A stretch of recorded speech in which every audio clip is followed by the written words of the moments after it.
El río, cuento de Flannery O'Connor. El niño estaba de pie en medio de la sala oscura, triste y desmadejado, mientras su padre le ponía el abrigo de cuadros escoceses. Todavía no había introducido del todo el brazo derecho en la manga cuando el padre se lo abrochó y lo empujó hacia una mano pálida que asomaba por la puerta semiabierta.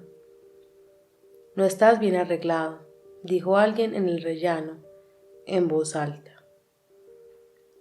«Bueno, arréglelo usted, por el amor de Dios», murmuró el padre. «Son las 6 de la mañana». Llevaba un albornoz y estaba descalzo.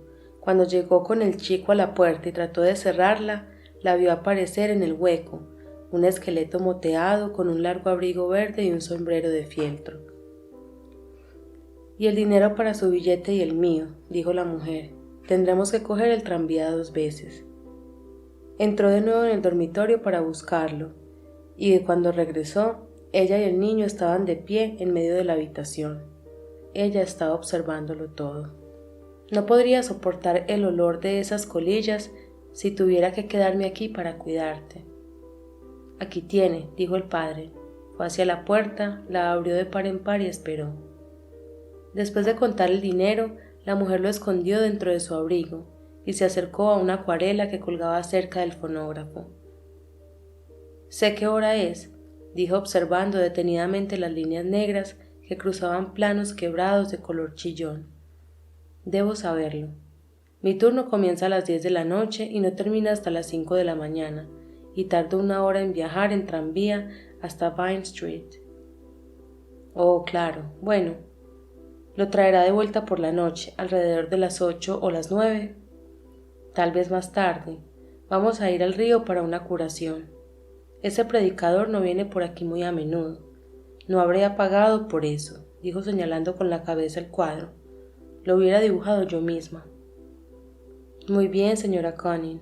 Hasta luego, pues», dijo él tamborileando con los dedos sobre la puerta.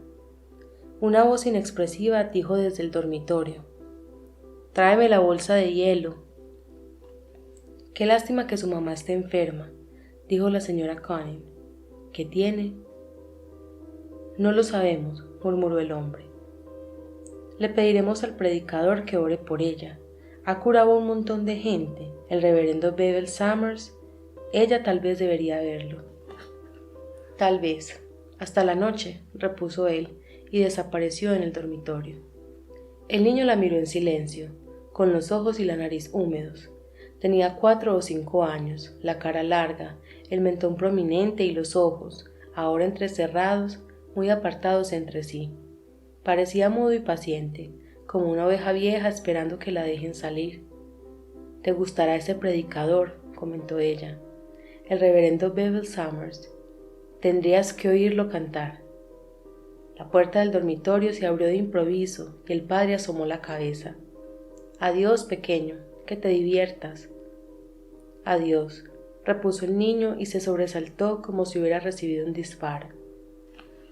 La señora Conning volvió a mirar la acuarela. Después salieron los dos al rellano y llamaron al ascensor. «Yo la habría pintado», dijo ella. Fuera, la mañana gris estaba bloqueada a ambos lados por los edificios oscuros y vacíos. «Más tarde aclarará», dijo. «Esta es la última vez que podremos ir a un sermón en el río este año. Límpiate la nariz, cariño». El niño comenzó a frotársela con la manga, pero ella lo interrumpió. «Eso no está bien. ¿Dónde está tu pañuelo?» Él se metió las manos en los bolsillos y fingió buscarlo mientras ella esperaba. «A algunas personas no les importa cómo sales de casa», murmuró a su reflejo en la luna del café. Sacó del bolsillo un pañuelo con flores azules y rojas, se agachó y comenzó a limpiarle la nariz.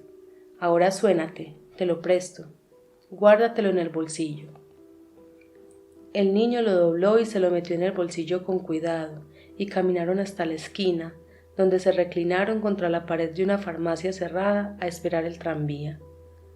La señora Conning se subió el cuello del abrigo de modo que tocaba su sombrero en la parte de atrás. Los párpados se le cerraban y parecía que iba a quedarse dormida allí mismo. El pequeño le apretó un poco la mano. «¿Cómo te llamas?», preguntó la mujer con voz soñolienta. «Solo sé tu apellido. Tendría que haber preguntado tu nombre». Su nombre era Harry Ashfield y nunca antes se le había ocurrido cambiárselo. «Bevel», respondió. La señora Conning se apartó de la pared. «¡Qué coincidencia! ¿Ya te he dicho que así se llama el predicador?». «Bevel», repitió el niño. Ella se quedó mirándolo como si tuviera ante sí una maravilla. «Veré si puedo presentártelo hoy. No es un predicador común, cura a la gente, pero no pudo hacer nada por el señor Conning. El señor Conning no tenía fe, pero dijo que intentaría cualquier cosa por una sola vez. Tenía retortijones en las tripas». Apareció el tranvía como un punto amarillo al final de la calle desierta. «Ahora está en el hospital público», siguió la mujer, «y le han quitado 1/3 del estómago.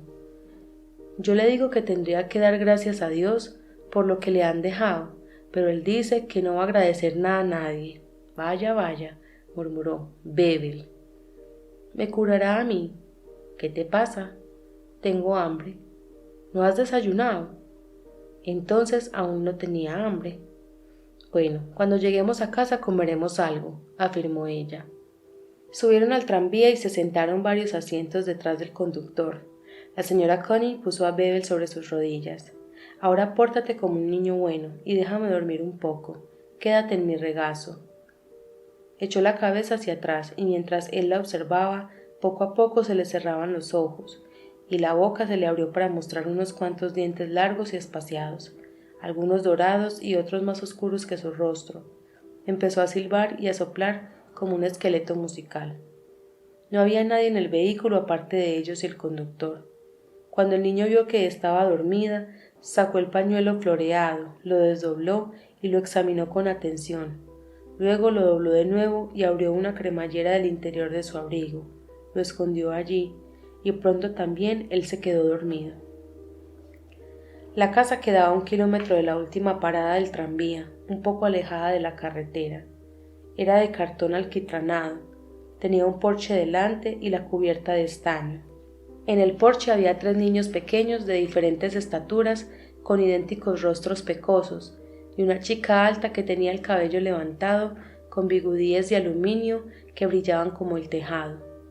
Los 3 niños lo siguieron cuando entraron en la casa y se acercaron a Bevel. Lo miraban en silencio, sin sonreír. «Este es Bevel», dijo la señora Conning mientras se quitaba el abrigo. «Es una coincidencia que se llame como el predicador. Estos chicos son J.C., Speedy y Sinclair. Y la del porche es Sarah Mildred. Quítate el abrigo, Bevel, y cuélgalo en el poste de la cama». Los 3 chicos lo miraron mientras se lo desabotonaba y quitaba. Siguieron mirándolo cuando lo colgó del poste de la cama y entonces se quedaron mirando el abrigo.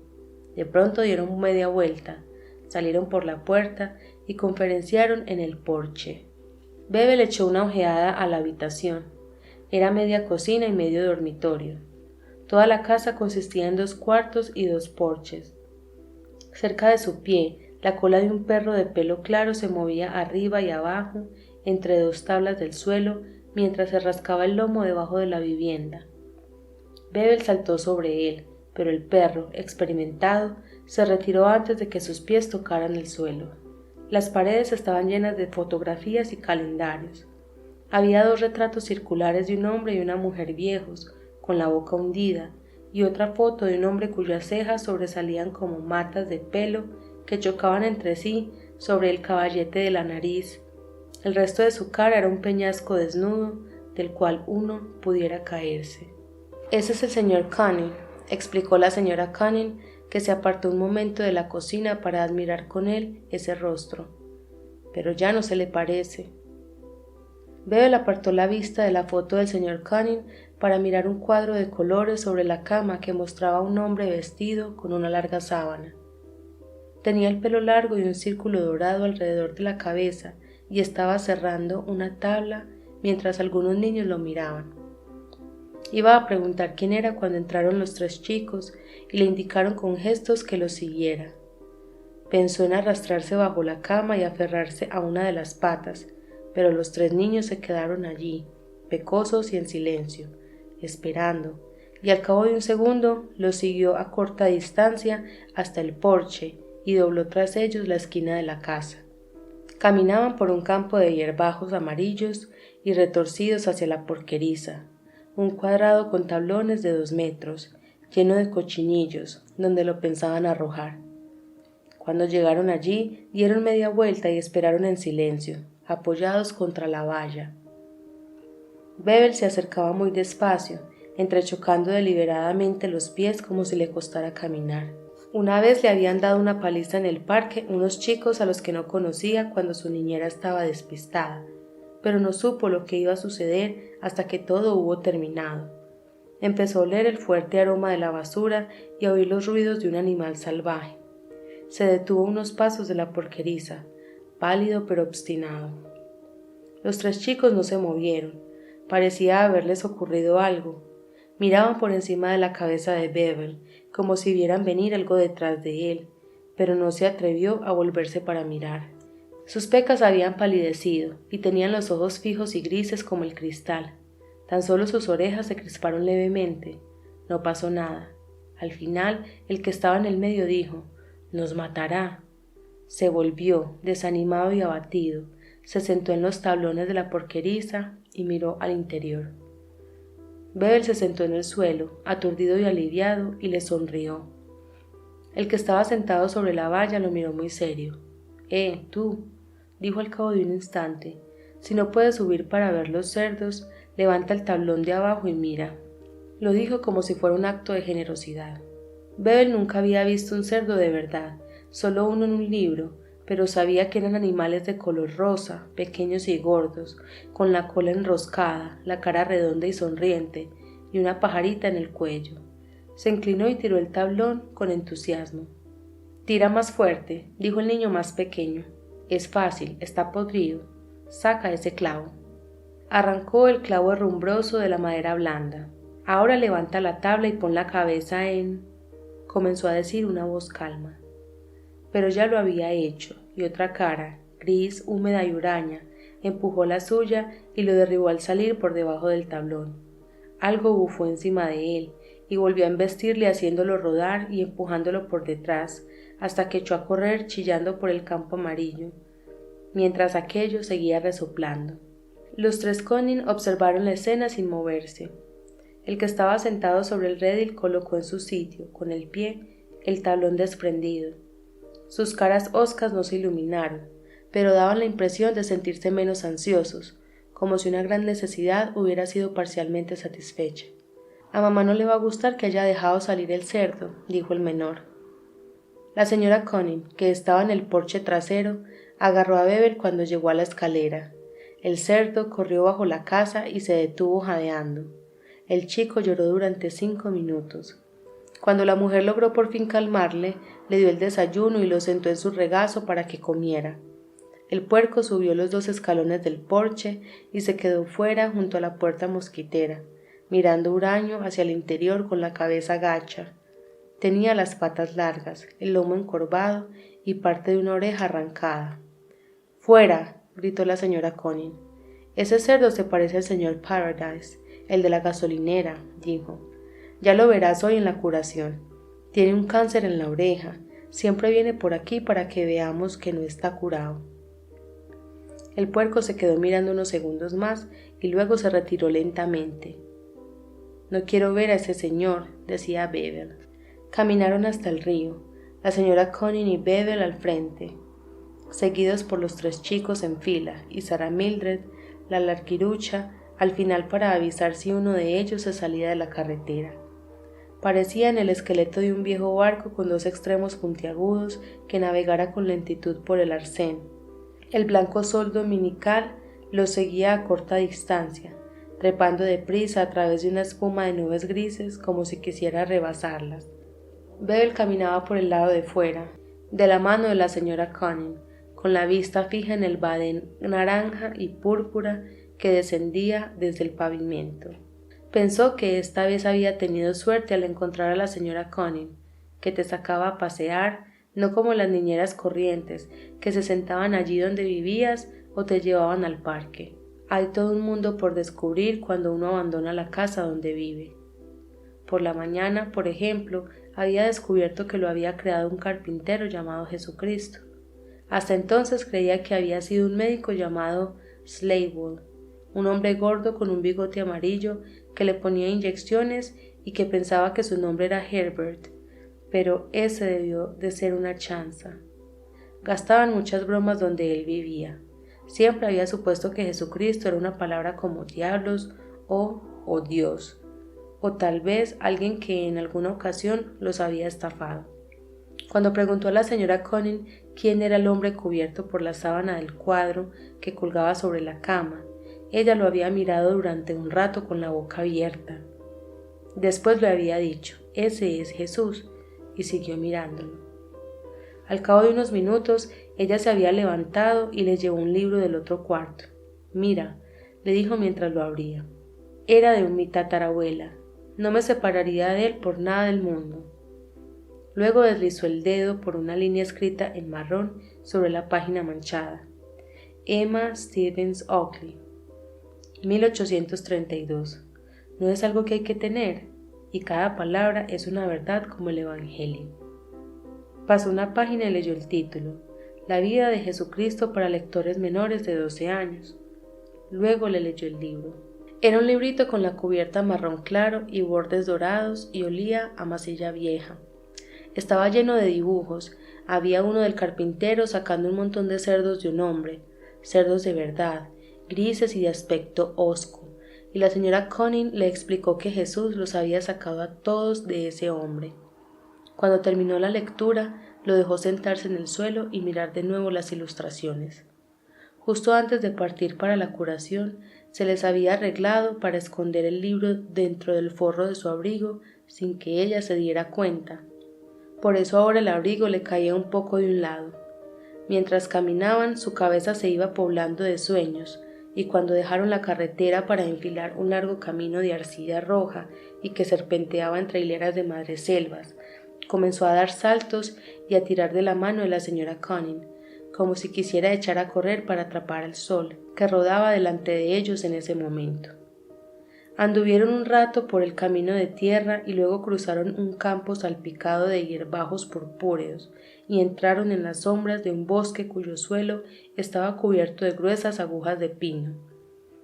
Nunca había estado en un bosque y caminó con cuidado, mirando a uno y otro lado, como si estuviera adentrándose en un país desconocido.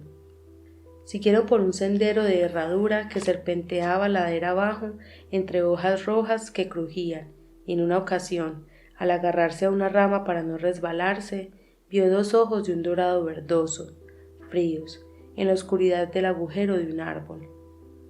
Al pie de la colina del bosque se abría súbitamente para dar paso a un pastizal, salpicado aquí y allá por vacas negras y blancas, que descendía formando terrazas hacia un ancho río naranja con el reflejo del sol engastado como un diamante. Había un grupo de gente en la ribera cercana, cantando. Detrás de ellos habían colocado mesas largas, y unos cuantos coches y camiones estaban estacionados en una carretera que discurría junto al río. Cruzaron el pastizal presurosos, porque la señora Conning, protegiéndose los ojos con una mano, vio que el predicador ya estaba de pie en las aguas. Dejó su cesta en una mesa y empujó a los tres chicos dentro del círculo de gente para que no se quedaran al lado de la comida. Mantuvo a Bebel de la mano y se abrió paso hacia adelante. El predicador había avanzado unos 3 metros en el río y el agua le llegaba hasta las rodillas.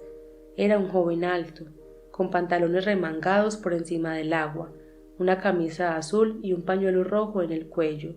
No llevaba sombrero, tenía el pelo claro y unas patillas que se curvaban hacia el hueco de sus mejillas. El rostro era puro hueso, enrojecido por el fulgor que reflejaba el río. Daba la impresión de tener tan solo 19 años.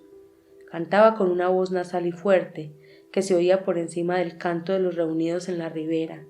Tenía las manos a la espalda y la cabeza inclinada hacia atrás. Terminó el himno con una nota alta y se quedó en silencio mirando al agua y moviendo los pies en ella. Luego miró a las personas congregadas en la orilla. Estaban apiñadas, esperando. Los rostros eran solemnes pero expectantes, y todos estaban pendientes de él. Movió de nuevo los pies. «Tal vez sepa por qué has venido», dijo con su voz gangosa. «Tal vez no. Si no venís por Jesús, no venís por mí. Si venís solo para ver si puedes dejar tu dolor en el río, no venís por Jesús. No puedes dejar tu dolor en el río», añadió. «Yo nunca he dicho eso a nadie». Se interrumpió y bajó la vista hacia sus rodillas. «Una vez le vi curar a una mujer», gritó de repente una voz aguda entre la gente. «Vi a esa mujer levantarse y caminar enseguida, aunque antes cojeaba». El predicador levantó un pie y luego el otro. Parecía a punto de sonreír, pero no llegó a hacerlo. «Se pueden ir a sus casas si han venido por eso», dijo. Luego alzó la cabeza y los brazos y exclamó: «Escuchen lo que tengo que decir. No existe más que un único río, y es el río de la vida, hecho de la sangre de Jesús. En ese río debes dejar tu dolor, en el río de la fe, en el río de la vida, en el río del amor, en el rico y rojo río de la sangre de Jesús». Su voz se tornó suave y musical. «Todos los ríos nacen de ese único río y vuelven a él como si fuera del mar. Y si crees que puedes dejar tu dolor en ese río y librarte de ellos, porque ese es el río que fue hecho para lavar los pecados. Es un río lleno de color, él mismo es dolor, que avanza hacia el reino de Cristo para ser limpiado, lentamente, como este viejo río rojo que baña mis pies». «Escuchad», cantó. «Leo en Marcos la historia de un hombre sucio, leo en Lucas la historia de un hombre ciego, leo en Juan la historia de un hombre muerto. Oh, escuchad. La misma sangre que enrojece este río limpió al leproso, dio vista al ciego, hizo levantar al hombre muerto. Ustedes, gente con tribulaciones», gritó, «déjenlas en este río de sangre, déjenlas en este río de dolor, y observen cómo se alejan lentamente hacia el reino de Cristo». Mientras predicaba, Bebel miró distraído los lentos círculos que describían dos pájaros silenciosos en el aire. Al otro lado del río había un bosquecillo rojo y dorado de sazafrás, y detrás montes de árboles de un azul intenso y algún que otro pino que se elevaba sobre la línea del horizonte. Más allá, en la lejanía, la ciudad se alzaba como un montón de verrugas sobre la ladera de la montaña. Los pájaros descendieron en círculos, se posaron levemente en la copa del pino más alto y se sentaron encorvados como si estuvieran sosteniendo el cielo. «Si es en este río de la vida donde quieres dejar tu dolor, entonces acércate», prosiguió el predicador, «y dejen aquí su pesar. Pero no pienses que este es su fin, porque este viejo río no termina aquí. Este viejo torrente rojo de sufrimientos continúa lentamente hasta el reino de Cristo. Este viejo río rojo es bueno para bautizarse, para hacer descansar su fe, para dejar su dolor, pero no es esta agua turbia la que te salvará». «He recorrido de una punta a otra este río durante una semana», explicó. «El martes estuve en el lago Fortune, al día siguiente en Ideal. El viernes mi mujer y yo nos acercamos a Lula Willow para ver a un hombre enfermo. Esa gente no vio curaciones», añadió, y por un segundo su rostro se encendió aún más. «Nunca dije que las verían». Mientras hablaba, una figura temblorosa había comenzado a avanzar con una especie de movimiento de mariposa. Una vieja que agitaba los brazos y cuya cabeza se bamboleaba tanto que parecía a punto de caerse en cualquier momento. Consiguió agacharse en la orilla y dejó que sus brazos se movieran en el agua. Luego se inclinó más y hundió la cara en el agua, y por último se levantó chorreando, todavía temblorosa, dio un par de vueltas en una especie de círculo ciego hasta que alguien se adelantó y la introdujo en el grupo de nuevo. «Esa mujer lleva 13 años así», gritó una voz áspera. Pasen el sombrero y denle a este muchacho el dinero. Para eso ha venido. El grito, dirigido al muchacho del río, provenía de un viejo grandote que estaba sentado como una piedra corcovada sobre el parachoques de un anticuado coche gris. Llevaba puesto un sombrero gris, ladeaba sobre una oreja para que se le pudiera ver sobre la otra un bulto purpúreo en la sien izquierda. Estaba inclinado hacia adelante, con las manos entre las rodillas y los ojillos entrecerrados. Bebel lo miró una vez, luego se metió entre los pliegues del abrigo de la señora Cunning y se escondió. El muchacho del río se volvió enseguida hacia el viejo y levantó el puño. «Crean en Jesús o en el diablo», gritó. «Den testimonio de uno o de otro». «Yo lo sé por propia experiencia», exclamó una voz misteriosa de mujer desde el grupo de gente. «Sé que este predicador puede curar, mis ojos fueron abiertos, doy testimonio de Jesús». El predicador elevó los brazos rápidamente y empezó a repetir lo que había dicho antes sobre el Rey y el reino de Cristo, mientras el viejo sentado en el parachoques le miraba fijamente con los ojos entrecerrados. De vez en cuando Bebel le echaba un vistazo desde detrás de la señora Cunning. Un hombre vestido con un mono y un abrigo marrón se adelantó, sumergió la mano en el agua con rapidez, la agitó y se volvió. Una mujer llevó a un bebé hasta la orilla y le mojó los pies con la mano. Un hombre se alejó en corto trecho, se sentó, se quitó los zapatos y caminó hasta entrar en el agua. Se quedó allí de pie con la cara vuelta hacia atrás, tanto como podía. Luego chapoteó hasta la orilla y se calzó. Durante todo ese tiempo el predicador continuó cantando, sin dar señales de percatarse de cuanto estaba ocurriendo. Tan pronto como dejó de cantar, la señora Cunning levantó a Bebel y dijo: «Escuche, predicador, tengo un niño de la ciudad al que estoy cuidando. Su mamá está enferma y él quiere que usted rece por ella. Y da la casualidad de que se llama Bebel. Bebel», repitió dándose la vuelta para mirar a la gente que había a su espalda. «Igual que usted, qué coincidencia, ¿no?». Se oyeron algunos murmullos y Bebel se volvió y sonrió a los rostros que lo observaron. «Bebel», dijo en voz alta con desparpajo. «Escucha», le dijo la señora Cunning, «estás bautizado». El niño se limitó a sonreír. «Me parece que ni siquiera está bautizado», explicó la señora Cunning alzando las cejas ante el predicador. «Acércamelo», pidió él, dio un paso adelante y cogió el niño. Sentó a Bebel en el hueco de su brazo y miró el rostro sonriente. Bebel puso los ojos en blanco de una manera cómica y acercó su cara a la del predicador.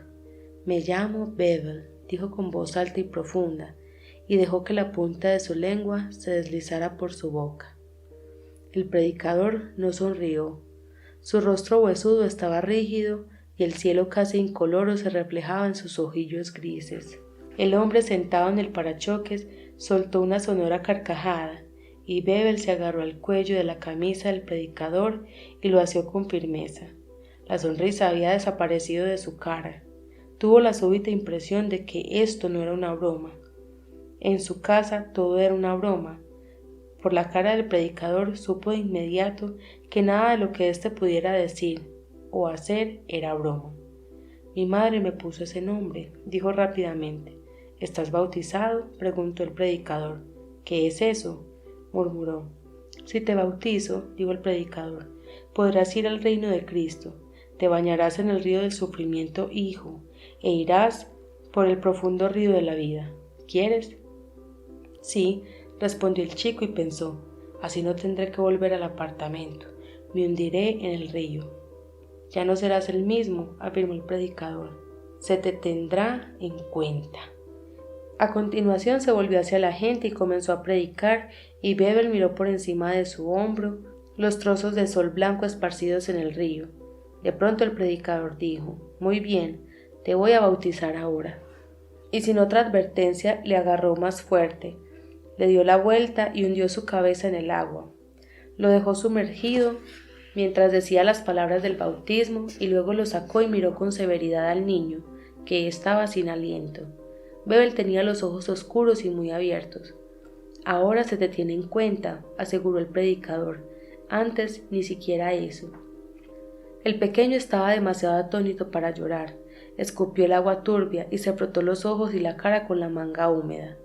No olvide a su madre, dijo la señora Conning. El niño quiere que usted rece por ella. Está enferma. Señor, dijo el predicador, oramos por alguien que sufre y no está aquí presente para dar testimonio.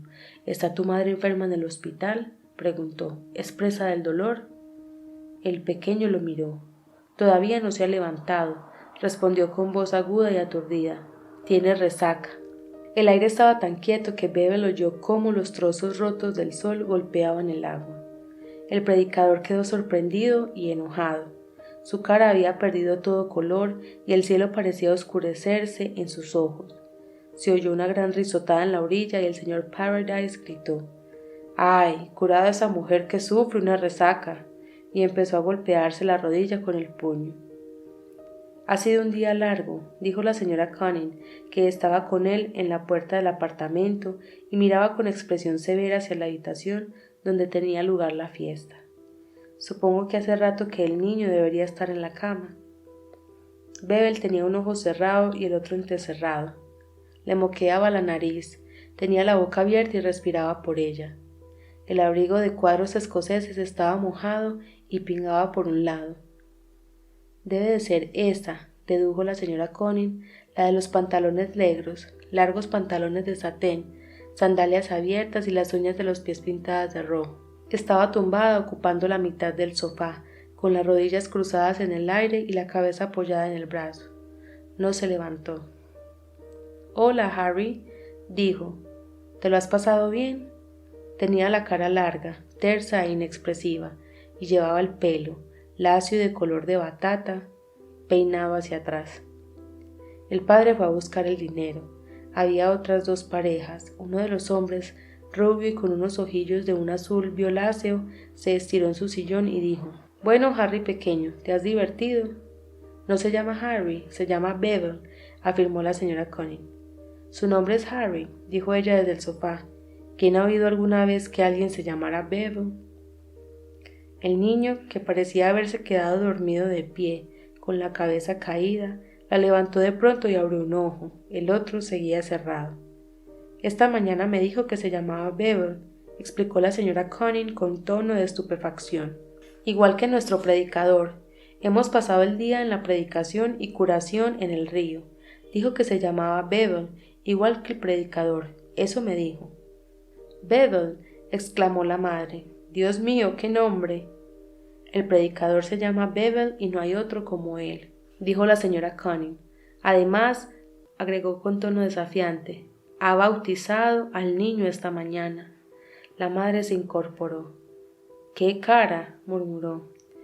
«Además», prosiguió la señora Conning, «hace curaciones y oró para que usted se curase». «¿Curarme?», casi gritó la madre. «¿Curarme de qué, por Dios?» «De su aflicción», respondió la señora Conning fríamente. El padre había vuelto con el dinero y estaba de pie cerca de la señora Conning esperando para dárselo. Tenía los ojos bordeados de rojo. «Continúe, continúe», dijo. «Quiero oír más acerca de su aflicción. Se me escapa la naturaleza exacta de...». Agitó el billete y su voz se fue apagando. «Sanar mediante la oración es baratísimo», murmuró. La señora Conning permaneció quieta un segundo, mirando la habitación, con el aspecto de un esqueleto que lo ve todo. Luego, sin coger el dinero, dio media vuelta y cerró la puerta tras de sí. El padre giró sobre sus talones, sonrió vagamente y se encogió de hombros. Los demás estaban mirando a Harry. El niño se encaminó hacia su cuarto arrastrando los pies. «Ven aquí, Harry», dijo la madre. Automáticamente, el niño se dirigió hacia ella sin abrir el ojo. «Cuéntame qué ha sucedido hoy», añadió cuando llegó a ella y comenzó a quitarle el abrigo. «No lo sé». «Claro que lo sabes», repuso. Notó que el abrigo pesaba más por un lado. Abrió la cremallera del forro y cogió el libro y el pañuelo sucio justo cuando caían al suelo. «¿De dónde has sacado esto?» «No lo sé», trataba de cogerlos. «Son míos, me los dio ella». La madre tiró el pañuelo al suelo y alzó el libro hasta una altura a la que él no podía llegar y comenzó a leerlo. Un segundo después, su rostro adquirió una expresión exageradamente cómica. Los otros la rodearon y la miraron por encima de su hombro. «Por Dios», dijo alguien. Un hombre la observó con atención desde detrás de sus gafas de lentes muy gruesas. «Es valioso», comentó. «Es una pieza de colección». Lo cogió y se retiró a otro sillón. «No dejes que George se vaya con eso», dijo su amiga. «Te digo que ese libro es valioso», insistió George. 1832. Bebel volvió a encaminarse hacia la habitación donde dormía. Cerró la puerta tras de sí. Se movió con lentitud en la oscuridad hasta la cama. Se quitó los zapatos y se metió bajo las mantas. Al cabo de un minuto, un rayo de luz dibujó la alta silueta de su madre. Cruzó de puntillas la habitación y se sentó en el borde de la cama. «¿Qué ha dicho de mí el imbécil del predicador?», susurró. «¿Qué mentiras ha estado contando hoy, hijo?». El niño cerró el ojo y oyó su voz desde una gran distancia, como si estuviera bajo el río y ella en la superficie. La madre le sacudió por el hombro. «Harry», dijo inclinándose para acercar la boca a su oído, «cuéntame qué ha dicho».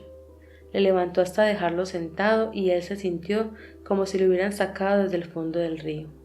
«Cuéntame», murmuró y su aliento amargo cubrió el rostro de Bebel. El niño vio el óvalo pálido cerca de él en la oscuridad. «Ha dicho que ya no soy el mismo. Me tienen en cuenta», musitó. Al cabo de un segundo ella lo volvió a depositar, sujetándolo de la pechera en la almohada. Se quedó a su lado un momento y le acarició la frente con los labios. Luego se levantó y se alejó contoneando las caderas levemente a través del rayo de luz. Bebel no se despertó temprano, pero el apartamento todavía estaba oscuro y cerrado. Se quedó un rato acostado hurgándose en la nariz y frotándose los ojos. Luego se sentó en la cama y miró por la ventana. El sol entraba, un gris pálido y sucio, por el vidrio. Enfrente, en el Hotel Empire, una mujer de la limpieza negra miraba la calle desde la ventana de un piso alto, con la cabeza apoyada sobre los brazos cruzados. Bebel se levantó, se puso los zapatos, fue al baño y luego a la sala. Se comió 2 galletitas saladas untadas con pasta de anchoas que encontró sobre la mesa. Bebió un poco de ginger ale que quedaba en una botella y buscó su libro en la habitación, pero no dio con él.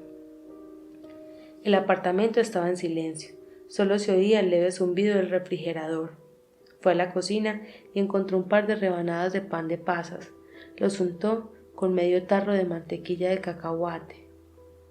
Se encaramó al alto taburete de la cocina y comió el emparedado lentamente, limpiándose la nariz de vez en cuando con el hombro. Cuando terminó, encontró un poco de batido de chocolate y se lo bebió. Hubiera preferido el ginger ale, pero habían dejado los abrebotellas donde él no lo podía alcanzar. Observó un rato lo que había en la nevera, algunas verduras ya pasadas que ella habría olvidado que estaban allí, y un montón de naranjas marrones que había comprado y no había exprimido, 3 o 4 clases de queso y algo de pescado en una bolsa de papel. El resto eran huesos de cerdo. Dejó abierta la puerta de la nevera, regresó a la sala oscura y se sentó en el sofá. Pensó que no darían señales de vida hasta la 1 o que luego tendrían que salir a comer en un restaurante. Todavía no era lo bastante alto para llegar a la mesa y el camarero le traería una trona, pero era demasiado grande para la trona. Se sentó en medio del sofá, empezó a golpearlo con los talones. Luego se levantó y caminó por la habitación mirando las colillas en los ceniceros como si fuera una costumbre. En su habitación tenía libros con ilustraciones y piezas de madera para construir cosas, pero casi todo estaba medio roto. Había descubierto que la mejor manera de hacerse con juguetes nuevos era romper los viejos. Había unas pocas cosas que hacer, salvo comer. Sin embargo, no era un niño gordo. Decidió vaciar unos cuantos ceniceros en el suelo. Si solo vaciaba unos pocos, ella pensaría que se habían caído. Vació 2 y esparció las cenizas con cuidado sobre la alfombra con el dedo. Luego estuvo un rato tumbado en el suelo, estudiando sus pies mientras los tenía en el aire.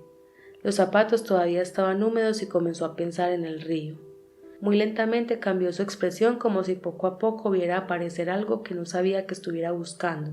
Entonces, de pronto, supo lo que quería hacer.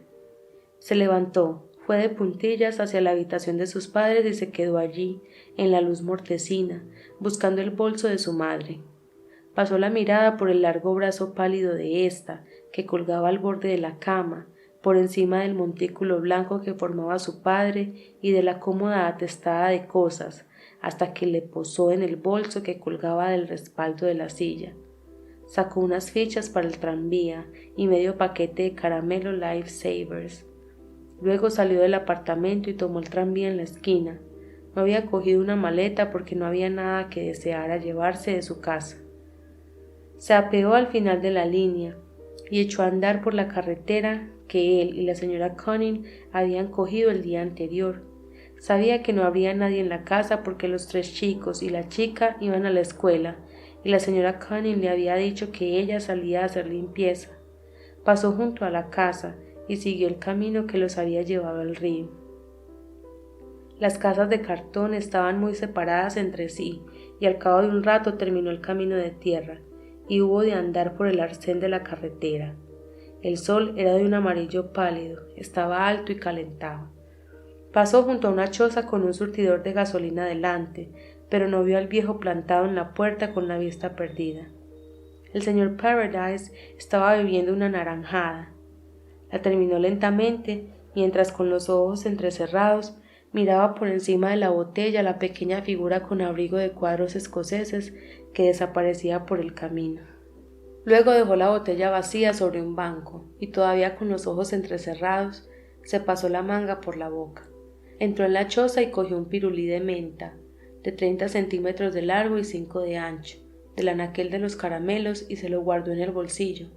Luego subió al coche y condujo lentamente por la carretera en pos del niño.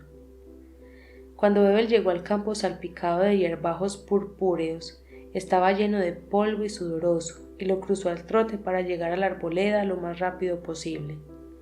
Una vez allí, fue de un árbol a otro, tratando de encontrar el sendero que habían tomado el día anterior. Por fin dio con una senda entre las agujas de los pinos y la siguió hasta que vio el abrupto camino que serpenteaba entre los árboles. El señor Paradise había dejado su coche junto a la carretera y había caminado hasta el lugar donde solía ir a sentarse casi todos los días, con una caña de pescar sin cebo en la mano mientras miraba el río pasar. Cualquiera que lo hubiera visto desde lejos habría visto un viejo canto rodado, medio escondido entre la maleza. Bebel no lo vio, tan solo veía el río resplandeciente con un amarillo rojizo. Se metió en él saltando, con los zapatos y el abrigo puestos, y tomó una bocanada de agua. Tragó un poco y escupió el resto, y luego se quedó allí parado, con el agua hasta el pecho, mirando alrededor. El cielo era de un azul claro y pálido, de una sola pieza, salvo por el agujero que hacía el sol, y orlado abajo con las copas de los árboles. El abrigo flotaba en la superficie, y lo rodeaba como una extraña y alegre hoja de nenúfar mientras él sonreía al sol. No quería volver a ser el tonto con un predicador, sino bautizarse a sí mismo y dejarse llevar esta vez hasta encontrar el reino de Cristo en el río. No quería perder más tiempo, metió la cabeza en el agua y empujó hacia abajo. De inmediato comenzó a jadear y a escupir y su cabeza reapareció en la superficie. Lo intentó de nuevo y sucedió lo mismo. El río lo rechazaba. Hizo otro intento y volvió a salir sin aliento. Lo mismo le había ocurrido cuando el predicador lo sumergió. Había tenido que luchar contra algo que lo empujaba a la cara para echarlo. Dejó de moverse y de pronto pensó, es otra broma, no es más que otra broma. Meditó sobre lo lejos que había venido para nada y empezó a golpear y a salpicar y a patear el inmundo río. Sus pies ya no tocaban nada. Soltó un gritito de indignación y dolor. Luego oyó un chillido. Volvió la cabeza y vio algo como un cerdo gigante que avanzaba hacia él, saltando y agitando un palo rojo y blanco, sin dejar de chillar. Se sumergió una vez más y ahora la plácida corriente lo tomó como una mano larga, gentil, y lo empujó rápidamente hacia adelante, hacia abajo. Por un momento le sobrecogió la sorpresa. Después, como se movía deprisa y sabía que iba a alguna parte, toda la furia y el miedo le abandonaron. La cabeza del señor Paradise aparecía de vez en cuando en la superficie. Finalmente, lejos, corriente abajo, El viejo se irguió como un antiguo monstruo marino y se quedó con las manos vacías, mirando con sus ojos opacos la línea del río hasta donde alcanzaba su mirada.